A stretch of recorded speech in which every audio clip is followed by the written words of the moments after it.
तो इस इशू में हमारी कुछ डिमांड्स हैं जो हम आपके सामने रखना चाहते हैं ताकि ये बीजेपी तक भी पहुंचे कि बीजेपी सरकार इसके लिए अकाउंटेबल है। ये देश के बच्चों के भविष्य की बात है, बीजेपी इससे भाग नहीं सकती। सबसे पहले देश का जो एजुकेशन मंत्री है उसको इस्तीफा देना चाहिए अपनी गलती मानकर, और कंपनसेशन इस बीजेपी सरकार को देनी चाहिए बच्चों को भी, स्टूडेंट्स को भी और उनके माता पिता को भी।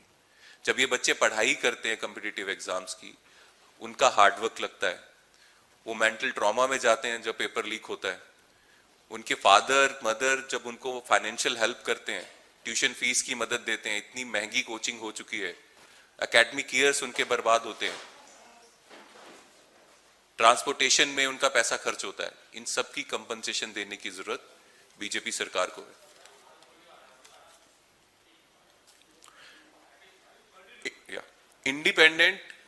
इंडिपेंडेंट पार्लियामेंट से इंक्वायरी होनी चाहिए, जेपीसी जॉइंट पार्लियामेंट्री कमेटी का गठन होना चाहिए जो ये पता करे कि ये जो लगातार पेपर लीक हो रहे हैं ये कितना बड़ा शैतान और भूत है जो पकड़ा ही नहीं जा रहा। मतलब ये वो सरकार जो दूसरे देशों की लड़ाइयां रुकवा रही है, जो विश्व गुरु है, उनसे अपनी सरकार में ये नहीं पता चल रहा है कि पेपर लीक कैसे हो रहे हैं। इतनी निकम्मी सरकार तो आज तक हमारे देश के इतिहास में कोई नहीं हुई है। तो एक जॉइंट पार्लियामेंट्री कमेटी का गठन होना चाहिए और अकाउंटेबिलिटी सरकार की होनी चाहिए कि लगातार पेपर लीक कैसे हो रहे हैं। अंत में मैं एक बात कहना चाहता हूं, सबसे इंपॉर्टेंट डिमांड हमारी ये है कि 2024 के लोकसभा इलेक्शन में जो कांग्रेस पार्टी के मैनिफेस्टो में एक चीज थी, भारत देश के नेता विपक्ष राहुल गांधी जी ने एक चीज बोली थी कि अगर इंडिया अलायंस की सरकार आती है तो हम एक लॉ बनाएंगे, लॉ उन लोगों के खिलाफ बनाएंगे जो पेपर लीक करते हैं।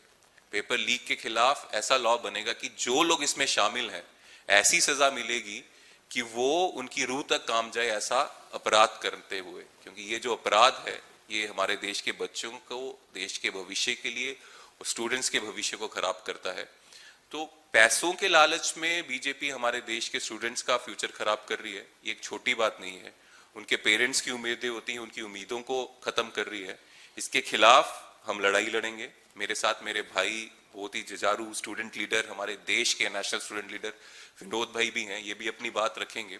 और उसके बाद हम एक चीज कहना चाहते हैं, एनएसयूआई भी अपनी संघर्ष इस चीज में लड़ेगी, यूथ कांग्रेस भी लड़ेगी और मिलकर भी हम ये लड़ाई लड़ेंगे, क्योंकि स्टूडेंट्स के भविष्य से बड़ा कोई मुद्दा नहीं, भारत के भविष्य से बड़ी कोई बात नहीं, और उसको कंप्रोमाइज करने की कोशिश ये कंप्रोमाइज प्रधानमंत्री और कंप्रोमाइज सरकार कर रहे हैं। जैसे कि मैं सो रहा हूँ तो पिताजी को जगाना है मुझे, तो वो डायरेक्ट उठाने के बजाय, और हिंसा की परंपरा मेरे यहाँ नहीं थी सौभाग्य से, तो वो क्या करते थे कि उस कमरे में आ जाएंगे या बाहर से गुजरेंगे और चौपाई बोलेंगे, प्रात काल उठ के रघुनाथा मात पिता गुरु नावई माता। कभी कभी मैं गुस्से में उठ करके अरे पापा चरण स्पर्श किया और सो गया, मैंने कहा अब मत उठाना।